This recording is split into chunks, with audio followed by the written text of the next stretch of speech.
Imagine this. You are standing in the hushed, pre-dawn dark of your own workshop, your own kitchen, your own studio. The air smells of sawdust, espresso, or oil paint, the scent of your craft. Your hands, calloused and capable, move with a rhythm born of years of practice. You are an artist, a technician, a baker, a creator. You have perfected your pie, your code, your financial model, your therapy technique. You are so good, in fact, that you decide to turn this passion, this singular skill, into a business. A chance to do what you love, on your own terms forever. This is the dream, the entrepreneurial dream. It is a siren song of freedom, painted in the luminous colors of autonomy and purpose. Now, imagine the same scene 3 years later. The dawn light doesn't feel hopeful. It feels like a deadline. You are still in that space, but you are not crafting. You are drowning. You are staring at an avalanche of unpaid invoices, pleading with a supplier, training another disinterested employee for the third time, and answering a client's email at midnight. The craft, the very reason you began, is now a distant memory, a ghost haunting the chaotic prison you've built for yourself. You are exhausted, resentful, and trapped in a job you cannot quit, working for a tyrannical boss, yourself. The freedom you sought has vanished, replaced by a 24-hour sentence. This isn't a business. It's a personal job with catastrophic overhead, and it's failing. How does this happen? How does the passionate technician, the visionary baker, the brilliant creator, so often become the harried, broken heart of a failing enterprise? This is the central haunting paradox Michael Gerber confronts in the E-Myth Revisited. The fatal assumption that crushes dreams not by neglect, but by misguided love. The lie we all believe is that because we understand the technical work of a business, we therefore understand a business that does that technical work. The baker believes the business is baking. The programmer believes the business is coding. And so, with sheer technical passion as their fuel, they build not an enterprise, but a job, a worse job than they ever had. Gerber whispers the uncomfortable truth. Most small businesses are not started by entrepreneurs seeking a system. They are started by technicians suffering an entrepreneurial seizure, a temporary, passionate convulsion that mistakes skill for strategy and craftsmanship for commerce. You don't own a business. You own your old job, and you now have to pay rent for it, advertise for it, and manage it. You have become a slave to the monster of your own making. But what if the problem isn't you? What if it's the very lens through which you see your work? What if there is a fundamental architectural flaw in the mind of every passionate creator who dares to build something, a flaw so pervasive it has become invisible? Gerber's book is not a manual to work harder at your craft. It is a key to a locked door in your own mind, a door marked the business. Behind it lies a radical, counterintuitive, and liberating truth, that to succeed, you must abandon the identity that started you on this path. You must cease being the technician-in-chief and become something else entirely. The journey to that truth begins with a diagnosis of a myth, the entrepreneurial myth, and the three warring personalities trapped inside every struggling business owner. Your survival depends on understanding which one of them is currently holding the knife. So, what is this fatal flaw, this hidden trap waiting in the shadow of every great idea? Michael Gerber's diagnosis is deceptively simple, yet psychologically profound. The problem isn't a lack of capital, a bad market, or even poor execution of the craft. The problem is you. Not you as a failure, but you as a fractured self. Gerber posits that inside every person who starts a business, there are not one, but three distinct personalities vying for control: the technician, the manager, and the entrepreneur. Close your eyes for a moment. Feel them within you. The technician is the one you know best. This is your hands, your skill, your doer. The technician lives in the present moment, obsessed with the question, how is this done? They are the baker who finds solace in the perfect crust, the coder who loses hours in a flow state, the therapist hanging on every word in a session. The technician believes that if you work hard, with integrity and craft, the world will reward you. They are the earnest heart of the operation, and they are utterly convinced the business exists solely for the work. Then there is the manager. This personality emerges from the chaos the technician creates. When the invoices pile up, the schedule collapses, and disorder reigns, the manager wakes up. Pragmatic, order-obsessed, and living in the past, the manager asks, "How can I fix this mess and create stability?" They crave systems, routines, and control. They are the part of you that creates the filing system, sets the employee's schedule, and tries to build a wall of order against the relentless tide of operational chaos. And finally, there is the entrepreneur. This is the dreamer, the visionary, the one who started it all. The entrepreneur lives in the future, consumed by the question, what's next? What's possible? They see the grand vision, the 100 locations, the changed industry, the legacy. They are the source of the original spark, the maddening optimism, the disruptive idea. Here is the brutal, hidden problem. In most small businesses, the technician is not just dominant, it has staged a coup and locked the other two in the basement. The entrepreneur had a momentary seizure, a flash of inspiration, and then handed the keys to the technician, saying, "Go do it." The technician, thrilled to just do the work, happily obliges. The manager is only summoned as a janitor to clean up the occasional disaster. This imbalance is the silent killer. The technician, left unsupervised, builds a world in its own image, a world of tasks, not a world of strategy, a world where working in the business is the only thing that matters. And working on the business, planning its future, designing its systems, is a luxury, a distraction from the real work. This is why it feels like a prison. You are trapped in the identity of the technician, performing endless, self-created labor, while the dream of the entrepreneur withers, and the order-seeking manager is perpetually overwhelmed.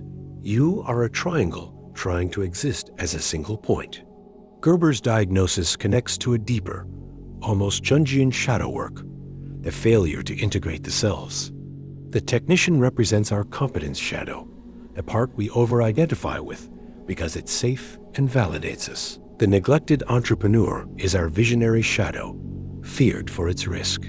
The suppressed manager is our adult shadow, resisted for its boring discipline. The consequence of this internal civil war is not just stress. It's a fundamental cap on existence. Your business can never become greater than your personal technical capacity. You are the bottleneck.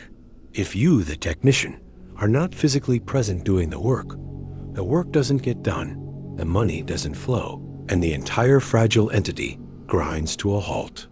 You have built a job, not an enterprise. And the weight of that realization is the ghost haunting every late night and every dwindling bank account. But what is the true, tangible shape of this prison? What world does this fractured self actually build? The war between the technician, manager, and entrepreneur is the hidden battle in every struggling business. If you want to win that war and discover how to integrate these roles, make sure to subscribe for the resolution. Let's trace the anatomy of the prison this internal war builds. When the technician reigns supreme, a specific suffocating reality crystallizes around you. Gerber doesn't just describe failure. He maps the bizarre, predictable universe created by a business built in the image of its owner's technical skills. First, you experience the turnaround. Not the financial kind, but a psychological one. The business that was supposed to give you life begins to demand it. Your initial passion curdles into resentment. The clients you once cherished become interruptions. The craft you loved becomes a repetitive chore. You start asking the dreaded question, is this all there is? Your business is now an insatiable infant, and you are its sleep-deprived, single parent. There is no vision, only survival. No growth, only maintenance. This leads to the second consequence, the ceiling of complexity. A technician-led business is organic, chaotic, and personality dependent. Every solution is improvised. Every process exists only in your head. As demand grows, the complexity doesn't scale efficiently. It multiplies chaotically. Adding one new client doesn't mean a 5% increase in work. It means a new, unique set of problems, custom handled by you. The system, or lack thereof, becomes so complex that only you can navigate it, binding you tighter. You are not growing a business. You are cultivating a garden of uniquely tangled weeds. The third, most poignant consequence is the death of the very dream that started it all. The entrepreneur's vision doesn't get pursued. It gets postponed. When I get through this crunch, I'll work on the marketing side. When I find a good manager, I'll develop that new service. But the crunch never ends, and you can never find a manager good enough because no one can replicate the chaotic system in your head. The future is always one more technical problem away. The grand dream becomes a framed picture on the wall of your prison, a mocking reminder of a freedom you can glimpse but never touch. Gerber illustrates this with the brutal clarity of a case study. Sarah's all about pies. She is a brilliant baker, a master technician. Her shop is her personality. Every pie is her personal creation. The consequence? She cannot leave. If Sarah is sick, the system, her personal touch, is sick. If she wants to open a second location, she must replicate herself, an impossible task. Her business is a testament to her skill, and therefore it is utterly unsellable, unreplicable, and inescapable. It is a masterpiece of self-imposed limitation. This is the silent, collective tragedy playing out in storefronts, home offices, and startups across the world.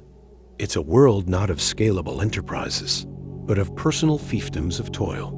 The societal norm becomes one of admiration for the hard-working owner, never questioning the brutal, inefficient architecture of their sacrifice. We celebrate the hustle, not the system, perpetuating the cycle. The stakes are not merely financial. They are existential. This model consumes your time, your health, your relationships, and your spirit. It proves day after day that your dream was a fantasy. It convinces you that you are not an entrepreneur, but an imposter, a technician who foolishly tried to be more. This is the true consequence, the systematic annihilation of your belief in what is possible. But if this is the world the problem builds, what is the alternative architecture? If stepping out of the technician's prison means not working harder, but thinking in a fundamentally different dimension, what does that dimension look like? The first, terrifying step is not to do something new, but to imagine something seemingly cold, impersonal, and counter to everything that feels natural. So how do you dismantle the prison? Not by breaking down the walls with greater technical force, but by redesigning the blueprint from the ground up. Gerber's prescription is a radical, almost surgical act of imagination. You must stop working in your business and start working on it. And the tool for this is not a hammer, but a concept so profound it shifts your very identity. You must model your business as if it were the prototype for 5,000 more. Think not of your singular bakery, your solo consultancy, your personal studio. Imagine instead that your primary product is not the pie, the advice, or the design. Your primary product is the business itself, a perfect, replicable system that delivers a predictable result. You are not a baker. You are an architect of bakeries.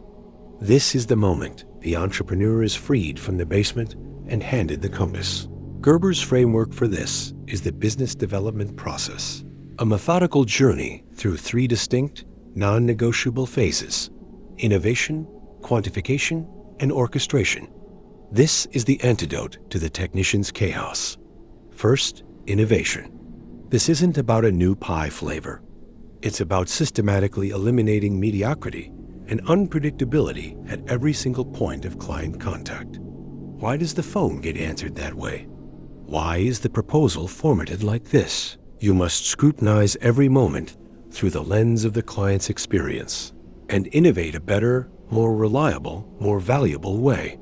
Not just in the technical work, but in the greeting, the billing, the delivery, everything.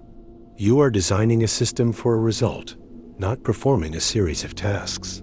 Then, quantification. You must measure the impact of each innovation. Does the new greeting increase client comfort? Does the new follow-up process increase repeat business? If you can't measure it, you can't control it. This is where the manager is liberated, given the clean data of system performance, not the messy emotion of daily fires. Finally, orchestration. This is the most critical and most misunderstood step. Once you've innovated a better method and quantified its superior result, you standardize it. You create a script, a checklist, a precise procedure. You remove individual genius and replace it with predictable genius. This feels like sacrilege to the technician. My art, my unique touch. But Gerber argues this is true liberation. Orchestration is the system that allows ordinary people to achieve extraordinary results consistently. It's what allows you to replicate not yourself, but your success. The tangible vessel for this entire philosophy is the operating system, your franchise prototype. This is the comprehensive blueprint of how your business works, down to the last detail. It encompasses everything: your marketing, sales, operations, management. It is the manifestation of the business as a product. It exists so that the business can run without you. This is the profound mindset shift. You are no longer the chief mechanic, desperately holding the engine together. You become the designer of the engine, and then the builder of the factory that builds the engine. Your goal shifts from doing the work to perfecting the system that does the work. The technician in you is not killed. It is strategically deployed, its expertise baked into the system, freeing you to step into the roles of the entrepreneur and the manager. But this raises a final, haunting question. If you succeed in this transformation, if you build this perfect, replicable, self-sustaining system, what have you truly built? And more importantly, who have you become? The journey doesn't end with a well-oiled machine. It culminates in a revelation about the very nature of work, freedom, and the legacy you're no longer too busy to create. This is the liberating blueprint that turns a job into a true enterprise. If this shift in thinking from mechanic to architect resonates with you, like this video, comment with the word prototype, and subscribe for the final, most profound insight. The ultimate truth of the E-Myth Revisited is not a mechanical fix. It is a philosophical awakening. Gerber's final, most profound revelation is this: your business is not a vehicle for your technical work. It is a vehicle for your personal transformation. The journey of building a turnkey system, a franchise prototype, is not about creating a robot that replaces you. It is the arduous, beautiful process of becoming the strategic leader your dream always required you to be. When you commit to working on the business, you are forced to answer questions the technician is terrified of. What is this business for? What world does it exist to create? What primary aim, beyond survival, beyond profit, does it serve? This is where the book transcends operations and touches ontology. You are not just systematizing tasks. You are codifying a worldview, a standard of excellence, and a promise to the world. Your operating system becomes the physical manifestation of your purpose. The system is the sculpture, and you are the artist, but the medium is no longer flour or code. It is order, predictability, and delivered value. This leads to the paradigm shift that alters you permanently. True entrepreneurial freedom has nothing to do with doing what you want all day. It is the freedom of strategic choice, born from predictability. It is the freedom to choose not to go into the business today because the system runs without you. It is the freedom to innovate the next big idea because you are not buried in the last one. It is the freedom to lead, to teach, to grow. Freedoms utterly inaccessible to the owner, enslaved as the chief technician. The business becomes a separate entity, an organism you gave life to, with its own processes, its own brand, its own destiny. You move from parent to steward, from mechanic to visionary. This is the final integration of the three personalities. The entrepreneur provides the vision for the system, the manager protects the integrity of the system, and the technician executes within the system. No one is locked in the basement. Each has a defined, respected role. You are no longer a triangle forced to be a point. You are a conductor, and your internal orchestra is finally in harmony.